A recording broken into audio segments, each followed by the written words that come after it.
binafsi ndugu zetu wa TBC na wako kubwa sana. Wakurugenzi wako wa manispaa ya Ilala, mmemwona manispaa ya Temeke na wako fungu la 10. Tuna mwenyekiti au makamu wa rais mstaafu wa Simba anatoa fungu la 10 yupo, ndugu jamaa marafiki. lakini tunaye pia kaka yangu Fimbo, yeye ni mtu wa Simba yako. Sio wote ambao waliojaliwa wanaweza kufanya jambo kama hili. Kwa hiyo yuko kweli.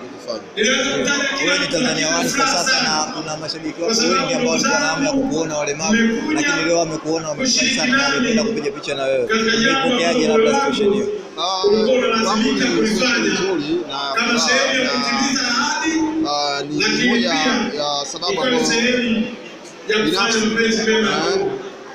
Emilio nifanya kufika katika hili. Licha ya kuwa wachezaji tuko wengi, watu wako wengi, lakini kwa sasa tunapata nafasi ya kuja nao na kuona kwamba sio wale tu ambao wanapata nafasi ya kuja uwanjani, lakini kuna wengine ambao wanapata kuja uwanjani kwa sababu ya ulemavu waliokuwa nao, hawezi kumuvu kwa sababu tunaweza kujumuika nao na kuona kwamba pia wapo watu nao pia mapenzi na wachezaji pia.